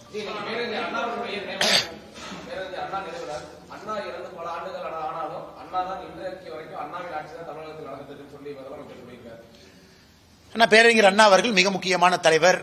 1967 ஆட்சிக்கு கிடைத்தது 2 ஆண்டுகளாக இருந்தாலும் கூட ஒரு கொள்கை பிடிப்பான தலைவர், அதில் எந்த மாற்று கருத்து இல்லை. அவர் திராவிட கழகத்திலிருந்து டிஎம்கே எவ்வளவு பேலன்ஸ் பண்ணி போனாரு. ஒரு கடவுள் மறுப்பு கொள்கையிலிருந்து ஒன்றே குலம் ஒருவனே தேவன் என்கின்ற அடிப்படையில் எல்லோரையும் அரவணைத்து போன ஒரு மனிதர். ஆனா இன்னைக்கு அண்ணாவுடைய ஆட்சிக்கும் டிஎம்கே ஆட்சிக்கு என்னங்க அண்ணா சம்பந்தம் தெரியாம நான் கேட்கிறேன். அண்ணாவுடைய குடும்பம் எங்க இருக்கிறாங்க யாருக்குமே தெரியாது. அண்ணாவுடைய பேர குழந்தைகள் எங்க இருக்கிறாங்க யாருக்குமே தெரியாது. இன்னைக்கு அதே அண்ணா ஆட்சியை நாங்க பின்பற்றோம்னா இது எப்படி இருக்குனாங்கன்னா, அந்த மாடு மேல காக்கா உட்காரும், நல்ல பசுமாட்டு மேல காக்கா உட்காரும். இந்த பசுமாட்டு மேல இருக்கக்கூடிய உனி எல்லாம் அந்த காக்கா கொத்தி கொத்தி சாப்பிடும். அந்த மாதிரி அண்ணா என்கின்ற நல்ல பசுமாடு மேல உட்கார்ந்து இருக்கக்கூடிய காக்காவாகத்தான் இன்னைக்கு டிஎம்கே ஆட்சி இருக்கு. மக்களை பிடுங்கி சாப்பிடக்கூடிய ஆட்சியாக. அண்ணாவுடைய குடும்பம் எந்த அரசியல் பக்கமே வரல. இவருடைய தந்தையார், அதன் பிறகு இவருடைய மகன், இன்னைக்கு இவருடைய பேர எல்லாமே அண்ணாவுடைய வழியை நாங்க பின்பற்றோம்னு சொன்னா எப்படி ஏத்துக்க முடியும்? யார் ஏத்துக்குவாங்க? அண்ணா இதுல கரப்ஷன் இருந்துச்சு 65 இருந்து 67 இல்ல, இன்னைக்கு கரப்ஷன் இருக்கு. அண்ணா அவர்கள் காலத்துல இவ்வளவு மக்கள் ஒரு சித்தாந்தத்தையே வெறுக்கக்கூடிய அளவுல இன்னைக்கு எப்படி ஆச்சுனாங்கன்னா, டிஎம்கே மேல இருக்கக்கூடிய வெறுப்பு திராவிட சித்தாந்த வெறுப்பாக மாறி இருக்கிறது. நல்ல அரசியலை கூர்ந்து கவனிச்சு அப்படின்னா, எனக்கு திராவிட முன்னேற்ற கழக ஆட்சியின் மீது இருக்கக்கூடிய வெறுப்பு திராவிட சித்தாந்தத்தின் மீது இருக்கக்கூடிய வெறுப்பாக அது மாறி இருக்கிறது. அதெல்லாம் அந்த எலெக்ஷன்ல தெரியுங்கன்னா, ஓட்டில் நீங்க பார்க்கும்போது தெரியும். எந்த சம்பந்தம் இல்ல, சும்மா பிறந்த நாள் அன்னைக்கு அவங்க அண்ணாவை நினைச்சுக்கலாம், பேரறிஞர் அண்ணாவுக்கு மாலை போடலாம், ஒரு 4 நல்ல விஷயத்தை சொல்லலாம். ஒரு டிஎம்கே மினிஸ்டர் கூப்பிட்டு ரூமை சாத்திட்டு கையில் ஒரு பேப்பரை கொடுத்து அண்ணாவை பத்தி 10 லைன் எழுதுனா யாருக்கு எழுத தெரியாது. நீங்க ரூமை சாத்திட்டு ஒரு டிஎம்கே மினிஸ்டர் உள்ள உட்கார வச்சுட்டு பேப்பர் பேனாவை கொடுத்து அண்ணாவை பத்தி 10 எழுதுங்க அப்படின்னு. அந்த 10ல எத்தனை நீங்க ஃபாலோ பண்றீங்க? இன்னைக்கு வேணா பரிச்சை வச்சு பாருங்க, யாருக்குமே தெரியாது. ஆனா அண்ணா அண்ணா அண்ணான்னு பிறந்த நாள் அன்னைக்கு, அவருடைய இறந்த நாள் அன்னைக்கு பேசுவது மட்டுமே வாடிக்கையா வச்சிருக்கிறாங்க. ஆனா எத்தனை துரோகிகள் இருந்தாலும் அப்படின்னு யாருக்குண்ணா? அண்ணா இன்னைக்கு முதலமைச்சர் அவர்கள் கொஞ்சம் எலெக்ஷன் டேட்டாவை கரெக்டா பாக்குறாருன்னா, இந்த லோக்சபா எலெக்ஷன் 2024 என்பதே அவருக்கு ஒரு அறிகுறி தான். அவங்க ஜெயிச்சிருக்கலாம், ஏன்னா இந்த ஃபர்ஸ்ட் பாஸ்ட் போஸ்ட் மாடல்ல ஜெயிச்சிருக்கலாம். அது 50%, 53% இருந்த வாக்கு அன்னைக்கு அது 46, 47 வந்துருச்சு. இன்னைக்கு ஒரு இணக்கம் இல்லாத ஒரு கூட்டணி முதலமைச்சர் அப்படியே டெல்லிக்கு யாரோ தூதுவர் அனுப்புறாரு, அவங்களுக்குள்ள என்ன டீல் எனக்கு தெரியல. ராகுல் காந்தி அவங்களுக்கும் ஸ்டாலின் அவங்களுக்கும் ஏதோ அஸ்ஸாம்ல தேர்தல் நடக்குதுங்கிறாங்க, காங்கிரஸுக்கு ஃபண்ட் இல்லைங்கிறாங்க, அதை பத்தி நான் போக விரும்பலீங்கன்னா, ஒரு ஆட்சி டிஎம்கே இருக்கு, யார் யாருக்கு ஃபண்ட் கொடுக்குறாங்க அதெல்லாம் அதை பத்தி நான் பேச விரும்பலீங்கன்னா ஏதோ ஒரு டீலை போட்டுக்கிட்டாங்க. அதனால இது உடஞ்சு போன கண்ணாடியை ஒரு பசை வச்சு ஒட்டிக்கிட்டாங்க. அந்த பசை வச்சு ஒட்டின கண்ணாடி தூக்கிட்டு சுத்திட்டு இருக்காங்க. அந்த கண்ணாடியில முகம் பார்த்தா எப்படிங்கன்னா இருக்கும். அதனால கனிமொழி அவர்கள் சிறப்பா இருக்கு. ஒரு காங்கிரஸினுடைய மாநில தலைவர் எப்படின்னா, ஒரு கட்சியிலிருந்து ஒருத்தரை சஸ்பெண்ட் பண்ண முடியாத அளவுக்கு ஒரு காங்கிரஸினுடைய தமிழகத்தினுடைய மாநில தலைவர் சுத்திட்டு இருக்காரு. ஏங்க உங்க கட்சிக்கு எதிராக ஒருத்தர் பண்ணாரு, உங்க கட்சிக்கு எதிராக திரு விஜய் அவர்களை போய் சந்திச்சார், ஆக்ஷன் எடுத்தீங்களா? டெல்லிக்கு எழுதிட்டேன், இதுதான் தமிழ்நாட்டுக்கு வேண்டாம். ஒரு சஸ்பெண்ட் பண்றதுக்கு கூட டெல்லிக்கு போகணுமா? ஒரு சஸ்பெண்ட் பண்றதுக்கு கூட அது மல்லிகார்ஜுன கார்கே அவங்க பார்க்கணுமா? அப்படி இருக்கக்கூடிய காங்கிரஸ் கட்சியை தான் நாங்க அடிமை கட்சின்னு சொல்றோம். எதுக்கு அடிமை கட்சினா, ஒரு கட்சியில் இருக்கக்கூடிய ஒரு தொண்டனை கூட சஸ்பெண்ட் பண்ண முடியல, அதுக்கும் டெல்லிக்கு போகணும்னா என்ன கூட்டணி வச்சிருக்காங்க? எப்படி அந்த கூட்டணி விளங்கும்? எப்படி அந்த கூட்டணி ஜெயிக்கும்? எப்படி அந்த கூட்டணிக்கு மக்கள் ஓட்டு போட போறாங்க? ஆனால் நிச்சயமாக அவங்க என்ன வேணாலும் சொல்லட்டும், கெட் அவுட்னு சொல்லட்டும், கெட்டுன்னு சொல்லட்டும், இந்த முறை தேசிய ஜனநாயக கூட்டணி கெட்டுன்னு தான், அதுல எந்த மாற்று கருத்தும் இல்லை.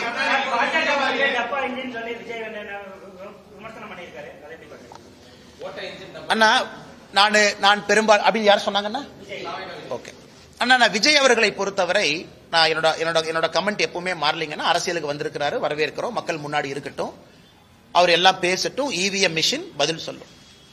ஆனா விஜய் அவர்கிட்ட இன்ஜின் இருக்கான்னு எனக்கு தெரியலையே. அட்லீஸ்ட் எங்ககிட்ட இன்ஜின் இருக்கு, டபுள் இன்ஜின் இருக்கு. விஜய் அவங்க இன்ஜினியே நம்ம பார்க்கலையே. அது இன்ஜின் இருக்கா, இல்ல கார்பரேட்டர் இருக்கா, அந்த இன்ஜினை ஸ்டார்ட் பண்ற ஆள் இருக்கா, அந்த இன்ஜின் ஒரு சேசியில மாட்டுவாங்களான்னு. வண்டி இல்ல, சேசி இல்ல, இன்ஜின் இல்ல, அதுக்குள்ள போடுற பெட்ரோல் இல்ல, டீசல் இல்ல. ஆனா இன்னைக்கு விஜய் அவர்கள் தமிழ்நாட்டில் ஒரு அரசியல் கட்சி இன்ஜினை பத்தி பேசக்கூடாதுன்னா அது திரு விஜய் அவர்கள் இன்ஜினை பத்தி பேசக்கூடாது. ஒருவேளை 234 தொகுதியில கேண்டிடேட் போடுறாரு, ஒத்துக்கிற இன்ஜின் இருக்கு. 234 கேண்டிடேட்டும் மக்கள் ஏத்துக்கிறாங்க, அதுக்கு போடுற பெட்ரோல் இருக்கு. விஜய் வெளியே வீதி வீதியாக தெரு தெருவாக பிரச்சாரம் பண்றார், சேசி இருக்கு. மக்கள் ஓட்டு போட்டு ஒரு நல்ல சதவீதம் வர்றாரு, அந்த வண்டி ஓடுது. இன்ஜினே இல்ல, சேசி இல்ல, பெட்ரோல் இல்ல, டீசல் இல்ல. அவங்க எல்லாம் இன்னைக்கு பாரதிய ஜனதா கட்சியை பார்த்து டப்பா இன்ஜின், இந்த இன்ஜின்ங்கிறாங்க. அடுத்து திரு ஸ்டாலின் அவர்கள் சொன்னது எனக்கு டிஎம்கே எப்படின்னாங்கன்னா, ஐயா அந்த எல்லாம் ஓடி போயிட்டாங்கன்னா, அந்த ஸ்கூல் ஹாஸ்டல்ல, காலேஜ் ஹாஸ்டல்ல பாத்ரூம்ல போய் சில பேர் கிறுக்குவாங்க. இந்த கறிக்கட்டை எடுத்துட்டு போய் பாத்ரூம்ல கிறுக்குவாங்க. நம்மள இந்த பப்ளிக் பாத்ரூம் போனா கறிக்கட்டையில கிறுக்குவாங்க. இன்னைக்கு அந்த மாதிரி கிறுக்கக்கூடிய கட்சியாக திமுக மாறி இருக்கு. போஸ்டர் ஒட்டுறானுங்க, ஏமா ஒட்டுறானே தெரியாது. இந்த பாத்ரூம்ல கிறுக்கிறவன் அசிங்கமா இந்த காலையில் 2 மணிக்கு போய் இந்த பொது கழிப்பிடத்துல முகத்தை மூடிட்டு போய் கறிக்கட்டையில் எழுதிட்டு வருவான். இன்னைக்கு திமுக கார டப்பா இன்ஜின் ஒட்டுறானா, காலையில முகத்தை மூடிட்டு போய் ஒட்டிட்டு வர்றான். ஏன்னா உனக்கே தெரியும் நீ ஒட்டுறதே ஒரு நான்சென்ஸ். தமிழ்நாடு மக்கள் அதை ஏத்துக்க மாட்டாங்கன்னு தெரியும். அதனால இவங்க சும்மா போய் போஸ்ட் ஒட்டுட்டோம். நேத்து பார்த்தேன் சென்னையில இந்த பட்ஜெட்ல தமிழ்நாட்டுக்கு அல்வா கொடுத்துட்டாங்கன்னு. ஒரு அல்வா வாங்கி கொடுத்தது எப்படி இருந்துச்சுன்னா, டிஎம்கே ஆட்சி 5 வருஷம் முடிஞ்சு தமிழ்நாட்டு மக்களுக்கு அல்வா கொடுத்ததாகத்தான் நான் பார்த்தேன். சென்னை முழுவதுமே ஒரு கையில் ஒரு போஸ்டர் வச்சுக்கிட்டு அல்வாவை கொண்டே வீடு வீடா கொடுத்துக்கிட்டு இருந்தாங்க. அதனால முதலமைச்சர் அவர்கள் கஷ்டப்பட்டாரு, அப்படி இப்படின்னு பண்ணார். ஆனா ஒண்ணுமே கிரவுண்ட் லெவல்ல ரிஃப்ளெக்ட் ஆகல. சட்டம் ஒழுங்கு தரிகட்டு போயிருக்கு. இதெல்லாம் இன்னும் ஒரு 50-60 நாள் தானா, நீங்களும் பார்க்க போறீங்க, நாங்களும் பார்க்க போறோம். பாஜக தலைமையிலான கூட்டணி தான் அப்படின்னு சொல்லிட்டு ஒரு 6 மாதத்துக்கு முன்பு நீங்க அந்த பேரே சொல்லாம சொல்லிட்டு தேசிய தலைமையிலான கூட்டணி தான். அதே விஜய் சொல்லியிருக்காரு அப்படிங்கிறது அந்த அமைப்பு தான் இருக்கா தமிழ்நாட்டில். அண்ணா ஒரு விஷயத்தை புரிஞ்சுக்கணுங்க, நாங்க எல்லாமே ஒரு கட்சியினுடைய தொண்டர்கள். விருப்பு வெறுப்பு இருந்தாலும் கூட எங்களுடைய தலைவர்கள் முடிவு செய்த பிறகு நாங்கெல்லாம் களத்தில் பாடுபடுறோம். தமிழகத்தில் இருப்பது அனைத்து இந்திய அண்ணா திராவிட முன்னேற்ற கழகம் தலைமையிலான தேசிய ஜனநாயக கூட்டணி. இந்த எலெக்ஷனுக்கு போறோம். இதற்கு முந்தைய முதலமைச்சர், இன்றைய முதலமைச்சருடைய வேட்பாளராக இருக்கக்கூடிய அண்ணன் எடப்பாடி பழனிசாமி அவர்கள் தலைமையில் நாங்க போறோம் களத்துக்கு. இதை நம்முடைய தலைவர்கள் எல்லாம் முடிவு பண்ணிட்டாங்க. எதுக்கு பிரச்சாரம் நடந்தாச்சு, கீழே எங்க தொண்டர்கள் வீதி வீதியாக தெரு தெருவாக வேலை பார்க்கறாங்க. இன்னைக்கு விஜய் அவர்கள் எப்படின்னாங்கன்னா, நான் ஏற்கனவே சொன்னாங்கன்னா அவரை சும்மா நான் தேவையில்லாம ஒரு குற்றம் சுமத்த விரும்பல, அரசியலுக்கு வந்திருக்கிறாங்க, பண்ணட்டும். ஆனா இன்னைக்கு பேசும் பொழுது அவருக்கு என்னன்னா, மக்கள் கைத்தட்டணும், விசில் அடிக்கணும், அவங்க ஏதாச்சும் ஆரவாரமா பேசணும். அதற்காகத்தான் விஜய் அவர்களுடைய பேச்சு இருந்ததாகத்தான் நான் பார்க்கிறேன். அது ரொம்ப சப்ஸ்டன்ஸா மக்களை சிந்திக்க வைக்கிற அளவுக்கு எதற்காக நான் இத்தனை கட்சிகளை தாண்டி உங்களுக்கு ஓட்டு போடணும்? உங்க பாலிசி என்ன, உங்க ப்ரோக்ராம் என்ன, நீங்க தமிழ்நாட்டுக்கு என்ன செய்ய இதுவரைக்கும் செய்யாதது என்ன செய்ய போறீங்க அப்படிங்கறத நான் பார்க்கலீங்கன்னா. சோ விசிலுக்காக ஒரு கைத்தட்டலுக்காகத்தான் விஜய் அவர்கள் பேசினாங்க. அதுலதான் அந்த கூட்டணியை பத்தி பேசினதாக மட்டும்தான் நான் பார்க்கிறேன். அதுல ஒரு சப்ஸ்டன்ஸும் ஒரு டெப்த்தும் தமிழ்நாட்டு மக்களை சிந்திக்கக்கூடிய விதத்தில் இருந்ததா நான் பார்க்கல. அதனால அதை அப்படியே கடந்து நாம போயிடலாம். எல்லோருக்குமே தெரியும், 4 பேர் நாளை சொல்லத்தான் செய்வாங்க. அதை பற்றி எங்களுக்கு கவலை இல்லை. கல்வி, டாஸ்மாக் எதிர்ப்பு, இந்த தேர்தல் அதுல கேட்க முடியுமா? பாஜக தேர்தல் அறிக்கையில அண்ணா, இன்னைக்கு எங்களுடைய முன்னாள் மாநில தலைவர், முன்னாள் ஆளுநர் அக்கா தமிழிசை அவர்கள் தமிழ்நாடு முழுவதுமே இன்னைக்கு சுற்றுப்பயணம் செய்ய இருக்கிறாங்க. அந்த குழுவோடு மக்களுடைய எண்ணங்களை பிரதிபலிக்கக்கூடிய வகையில் வண்டிகள் இன்னைக்கு எல்லா மாவட்டத்துக்கு போயிருக்கு. அதுல மக்கள் இன்னைக்கு அந்த பெட்டியில போட போறாங்க என்ன வேணும். நாங்கள் உறுதியாக இருக்கின்றோம், ஒரு ஆரோக்கியமான தமிழ்நாட்டை எடுத்துட்டு போகணும். அதே நேரத்தில் இன்னைக்கு அனைத்து இந்திய அண்ணா திராவிட முன்னேற்ற கழகம் அவங்க ஒரு தேர்தல் அறிக்கையை கொண்டு வர போறாங்க. பாரதிய ஜனதா கட்சியினுடைய தேர்தல் அறிக்கை. இது சம்பந்தப்பட்ட தலைவர்கள் கலந்து பேசி அதை வெளியே கொண்டு வரணும். அது என்னுடைய இலாக்கா இல்லை, என்னுடைய சப்ஜெக்ட் இல்லை. நான் இன்னைக்கு பேசுறது பட்ஜெட்டை பத்திங்கன்னா, அந்த இலாக்கா அந்த சப்ஜெக்ட் பேசுறதுக்கு நயினார் அண்ணா இருக்கிறாங்க, தமிழிசை அக்கா இருக்கிறாங்க. அதனால அவர்கள் பதில் சொல்வார்கள். இது எப்படிப்பட்ட, எனக்கு ஒரு தனிப்பட்ட முறையில் ஒரு கனவு இருக்கு. கட்சியின் அடிப்படையில் ஒரு தனிப்பட்ட மனிதனுடைய கனவெல்லாம் கட்சியினுடைய அறிக்கையில் வருவதற்கான சாத்தியக்கூறுகள் இருக்காது. அது இருப்பதற்கான வாய்ப்பும் இல்லை நடைமுறை அரசியல்ல. அதனால் 2026 தேர்தல் அறிக்கையை பொறுத்தவரை ஒரு கட்சி அலையன்ஸை லீட் பண்றாங்க. மற்ற கட்சிகள் தேர்தல் அறிக்கையை தயாரிக்கும் பொழுது பிரச்சனை இல்லாத அளவுக்கு அந்த அறிக்கை இருக்கணும். அதெல்லாம் பக்குவப்பட்ட தலைவர்கள் இருக்கிறாங்க. அதை அவர்கள் முறையாக கொண்டு வருவாங்க. அந்த சம்பந்தப்பட்ட தலைவர்கள்ட்ட நீங்கள் அந்த கேள்வியை கேட்குமாறு அன்போடு கேட்டுக்கொள்ளுங்க. இன்னைக்கு வந்து அண்ணன் கேள்வியை கேட்கிறார். வாய்ப்பு ராகுல் காந்தி நரேந்திர மோடி ஒரு பிஎம் அவர் எஸ்கேப் ஆயிட்டாரு, அமித்ஷா எஸ்கேப் ஆயிட்டாங்க. சைனா பத்தி எழுதாத புஸ்தகம் பத்தி ஒரு ஸ்டேட்மெண்ட் கொடுத்தாங்க. ஆனா நேற்று நம்முடைய மாண்புமிகு எதிர்க்கட்சி தலைவர் ஐயா ராகுல் காந்தி அவர்கள் பாராளுமன்றத்தில் ஒரு சர்ச்சைக்குரிய பேசியிருக்கிறாங்க. என்ன பேசியிருக்காங்கன்னா, நம்முடைய இதற்கு முன்பு ஆர்மியினுடைய சீஃபாக இருந்த ஜெனரல் நாரான்வே அவர்கள் ஒரு புத்தகத்தில் எழுதியிருந்தாங்க. 2020 சைனாவுடைய இன்ஃபென்ட்ரி பிரிகேட் அவங்க மூவ் பண்ணி லடாக் நோக்கி வரும் பொழுது நான் இவங்களுக்கு போன் பண்ணேன், அவங்களுக்கு போன் பண்ணேன். ராகுல் காந்தி அவர்கள் பாராளுமன்றத்தில் ஒரு எதிர்க்கட்சி தலைவராக பேசும் பொழுது ஜெனரல் நரான்வே அதை பத்தி சொல்லியிருக்கணும், ஒரு புத்தகம் இருந்திருக்கணும். அதற்கு அமித்ஷாஜி அவர்கள், நம்முடைய உள்துறை அமைச்சர் அவர்கள் பாராளுமன்றத்திலே பதில் கொடுத்தாங்க. அந்த மாதிரி புத்தகமே இல்லை, அந்த மாதிரி அவங்க எழுதவே இல்லை, அந்த மாதிரி நரான்வே எங்கேயும் சொல்லவே இல்லை. இது ஏதோ ஒரு மேகசின்ல யாரோ எழுதுனதை எப்படி வந்து எதிர்க்கட்சி தலைவர் ஒரு புத்தகம் நீங்க பேசலாம்? அதே ஒரு குற்றம் பாராளுமன்றத்தில். Because misguiding the parliament of India, misguiding the people of our country. ஆனால் ராகுல் காந்தி அவர்கள் பாராளுமன்றத்தில் நேற்று பேசியது பச்சை பொய், அது எல்லாருக்குமே தெரியும். அது அன்சப்ஸ்டான்சியேட்டட் அன்வெரிஃபைடு அலிகேஷன். அது நாராயண்வே அவர்கள் சொல்லி இருந்தால் பதில் நாங்க சொல்றோம். இல்ல ஜெனரல் அவங்க பப்ளிஷ் பண்ணிருக்கக்கூடிய புக்ல அது இடம் பெற்றிருந்தால் அதற்கான பதிலை நம்முடைய அரசு கொடுப்பதற்கு கடமைப்பட்டிருக்கிறோம், கொடுக்கிறோம். ஆனா 1008 மேகசின்ல 10,000 பேர் எழுதுவாங்க. ஒரு மேகசின்ல வர்ற ஒரு கருத்தையும் நம்ம பதில் சொல்லிட்டு இருந்தா பாராளுமன்றத்தில் இது மட்டும்தான் நம்ம செய்யணும். ஆனால் மாண்புமிகு எதிர்க்கட்சி தலைவர் அவர்கள் நேற்றே பாராளுமன்றத்தில் நம்முடைய கட்சியை சார்ந்த மூத்த தலைவர்கள் அதற்கு பதிலடி கொடுத்தாங்க. நாட்டு மக்கள் முன்பு உண்மையும் வச்சிருக்கோம். இன்னைக்கு இவ்வளவு பேர் நாம் இருக்கோம். ராகுல் காந்தி அவர்கள் சொன்னது உண்மையா இருந்தா இன்னாரும் அந்த புக்கை நீங்க போட்டிருப்பீங்க, இன்னாரும் அந்த மேஜரை போய் நீங்க இன்டர்வியூ பண்ணிருப்பீங்க, இன்னாரும் அந்த மேஜர் ஜெனரல் இன்னாரும் நீங்க இவ்வளவு விஷயம் சொல்லியிருப்பீங்க. எதுவுமே இல்லை, ஒரு பச்சை பொய்ய பாராளுமன்றத்தில் சொல்றாங்க.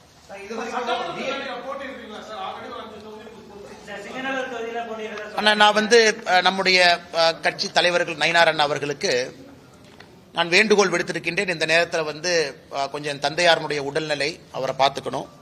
அதனால தான் அதிகமாக இன்னைக்கு கோயம்புத்தூர் பகுதியில் இருக்கேன். அப்பா அவங்க கொஞ்சம் டயாலிசிஸ்ல இருக்காங்க. I have to take care of him. என்னுடைய முதல் கடமை அது.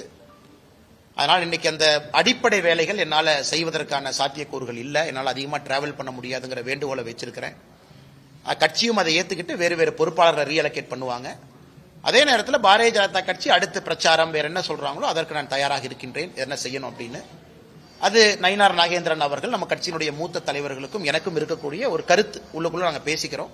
அதனால கட்சிக்கு என்ன வேலை செய்யணும், கூட்டணிக்கு என்ன வேலை செய்யணும், நிற்கக்கூடிய பாரதிய ஜனதா கட்சியினுடைய வேட்பாளர்களுக்கு என்ன வேலை செய்யணும், நம்முடைய கூட்டணி கட்சி அனைத்து இந்திய அண்ணா திராவிட முன்னேற்ற கழகம் உட்பட எல்லா கட்சிகளுக்கும் என்ன வேலை செய்யணும் கட்சி சொல்லுதோ அந்த வேலையை செய்வோம். இப்போதைக்கு அதிகமாக டிராவல் பண்ண முடியாத சூழ்நிலை எனக்கு இருக்கு. அதனால் அதையும் கட்சி புரிஞ்சுக்கிட்டாங்க. சம்பந்தப்பட்ட நேரத்தில் என்ன வேலை, தேர்தல் நிற்பதா இல்லையா, இதெல்லாம் செய்யணுமான்னு கட்சி சொல்லட்டுங்கன்னா அதுக்கப்புறம் நான் பேசுறேன். சிங்கநல்லூர் தொகுதிக்கு வேறு ஒரு பொறுப்பாளரை இந்த கட்சியிலிருந்து நியமனம் பண்ணுவாங்கன்னா, வேறு ஒரு தலைவர் பண்ணுவாங்க. தமிழ்நாட்டினுடைய 6 இதுக்கும் பண்ணுவாங்க. ஆனா அதற்கான காலமும் சூழ்நிலையும் இன்னும் நிறைய இருக்கு. இன்னும் ஒரு 30-40 நாட்கள் இருக்கு. கட்சி என்ன சொல்லுது அப்படின்னு தெரிஞ்சுக்கிட்ட பிறகு உங்ககிட்ட நான் பேசுறேங்க. அண்ணா 2024 பாராளுமன்றத்தில் இங்க நான் நின்றுருக்கேன். அப்ப கோவை மக்களுக்கு பதில் சொல்ல நான் கடமைப்பட்டிருக்கிறேன். மக்கள் வீட்டுக்கு ஒரு பெட்டிஷனோடு வந்தா இங்க நான் அவைலபிளா இருக்கணும். அவங்க இல்ல நீங்க அங்க வாங்க இங்க வாங்கன்னு சொல்லக்கூடாது. அதற்கு ஒரு வீடு இருக்கணும். 2010 இருந்து என்னுடைய மாமனாருடைய வீடு இங்கிருந்து அடுத்த தெருவில் இருக்கு. அங்க தங்கிட்டு இருக்கேன். இன்னைக்கு நான் சொந்தமாக ஒரு வாடகை வீட்டில் தங்குறேன். மக்கள் பார்ப்பதற்கு ஒரு இடம் வேண்டும். அதனால விலாசம் அது எங்க இருக்கிறேன், சென்னையில் இருக்கேன், சென்னையும் போயிட்டு இருக்கேன், கட்சியினுடைய பணி. இன்னைக்கு அதிகமா இந்த பகுதியில் இருக்கேன். காரணம் தந்தையாருடைய உடல்நிலை காரணமாக. அதனால் தேர்தலில் அடுத்து என்ன பண்ணுவீங்க, எங்க நிப்பீங்க, இதை பண்ணுவீங்களா, அதை பண்ணுவீங்களா, டெல்லி போவீங்களா, இதை பண்ணுவீங்களா, எதுவுமே எனக்கு தெரியாது. கட்சி என்ன சொல்லுதோ அந்த நேரத்தில் உங்கள்கிட்ட நான் பேசுறேன்.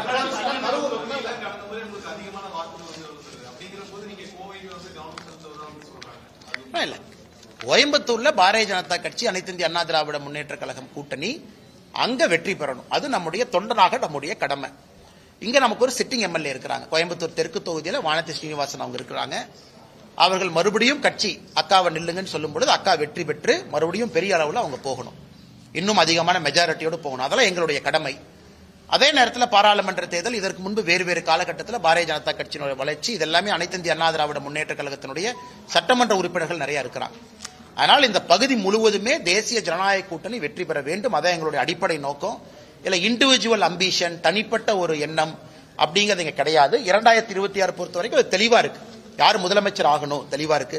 கட்சி யாருக்காக வேலை பார்க்குது தெளிவா இருக்கு. அகில இந்திய தலைவர்கள் என்ன சொல்லி இருக்கிறாங்க அதுவும் தெளிவா இருக்கு.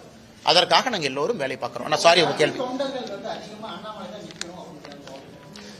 கட்சி தொண்டர்களை பொறுத்தவரை அண்ணாமலையும் ஒரு தொண்டன் தான். கட்சி தொண்டர்களோடு இணைந்து பணிபுரியணும். அதனால என்ன கட்சி சொல்லுதோ கேட்பதற்கு நாம கடமைப்பட்டிருக்கிறோம். அதனால் இன்னும் ஒரு மாசம் சரியான நேரத்தில் உங்கள்கிட்ட பேசுறேங்க.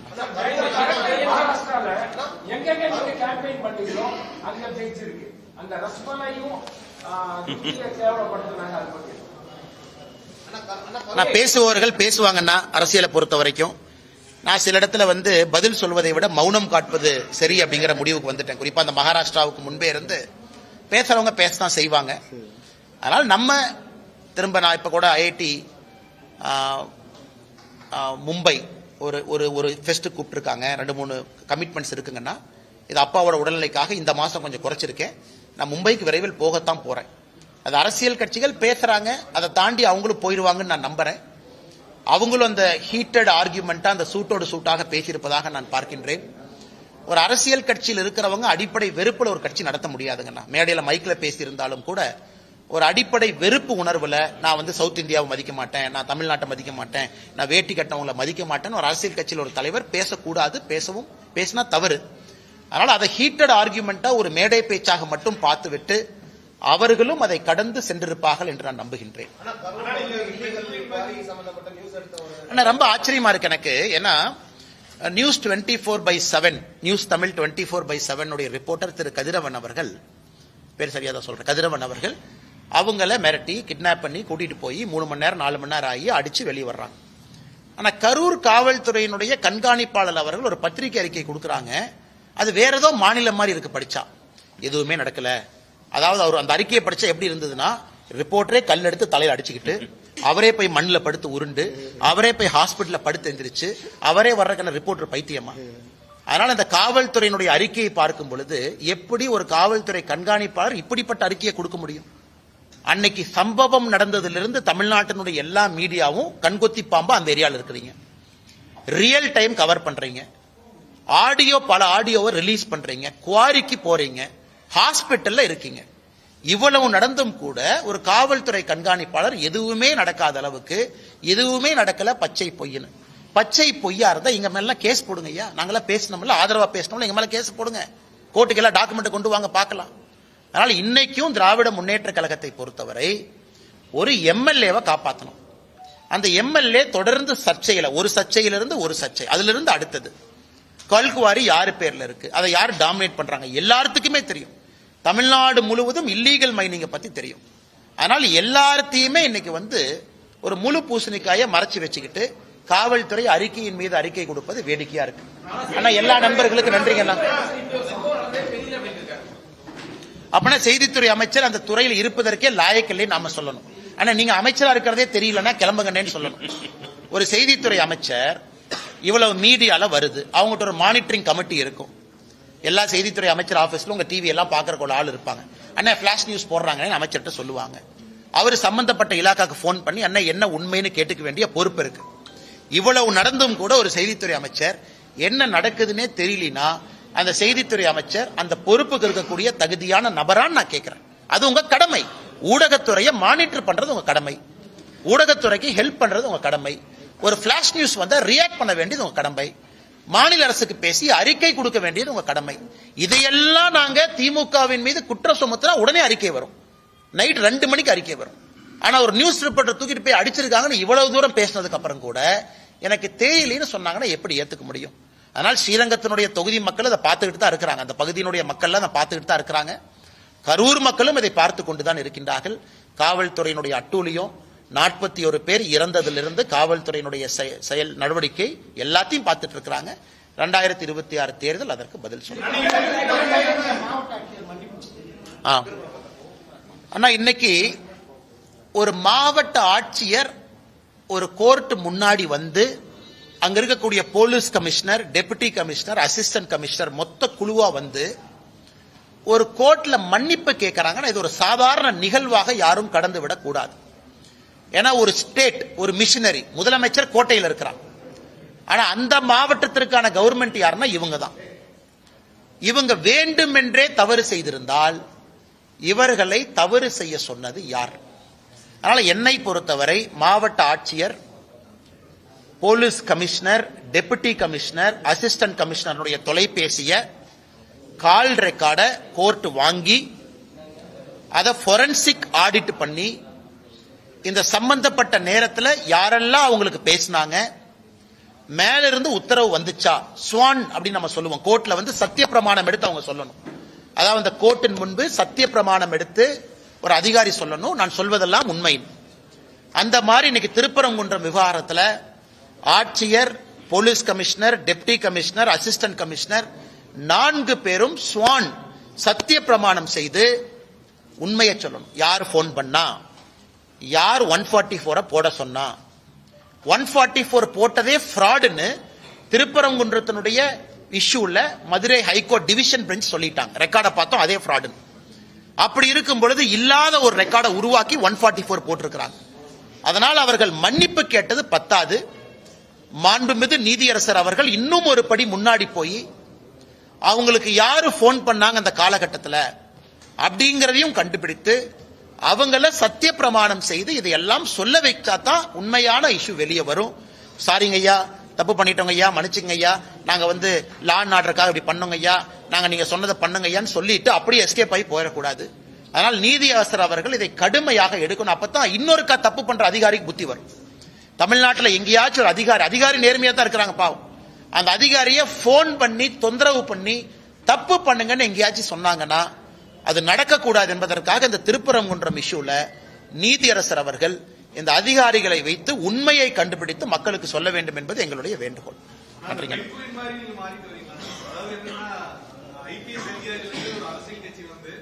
அரசியல் கட்சியில அதிகபட்சமே மக்கள் முன்னாடி போட்டிட்டு வெற்றி பெற்று மக்களுக்கு சேவை செய்யறதா? ஆனா கட்சி என்ன சொல்றதோ நான் செய்யறேன். அதே சமயம் அரசியல்ங்கிறது நீங்க முன்னாடியே பல இடத்துல சொல்லிருக்கீங்க, நான் ஐபிஎஸ் ஆவே இருந்திருக்கலாம் அப்படிங்கிற மாதிரி அப்படி சொல்லுங்க. அப்படிலாம் நான் எங்கேயும் சொல்லிங்கன்னா நான் கேட்டதுக்காக நான் சொல்றேன். இப்ப ஏன் எல்லாம் பெண்குயின் பேசுறீங்க அப்படின்னா, அந்த ஒரு பெண்குயின் அது தனியாக அதனுடைய பாதையை தேர்ந்தெடுத்து அந்த பெண்குயின் தனியா போனனால இன்னைக்கு எல்லாருமே திடீர்னு அந்த ஒத்த பெண்குயினை பாக்குறாங்க. ஆனா அது 2017 வந்துச்சு அந்த டாக்குமெண்ட்ரி. 8 வருஷமா அந்த பெண்குயின் எல்லாம் மறந்துட்டாங்க. இன்னைக்கு எல்லாரும் அந்த பெண்குயின், அந்த ஒத்த பெண்குயின் எங்கேயான்னு எல்லாம் கேட்கறாங்க. ஆனால் சில நேரத்தில் அந்த ஒத்த பெண்குயினாக இருப்பதும் தவறில்லை என்று தான் நினைக்கின்றேன். நன்றிங்கண்ணா. பை. தேங்க்யூ.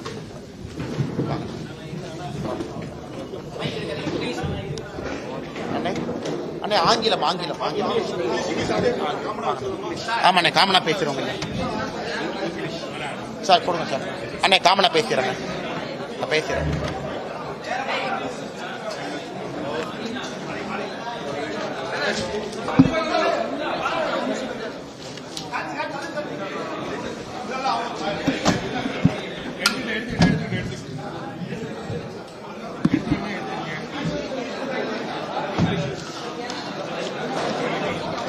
அண்ணா இந்த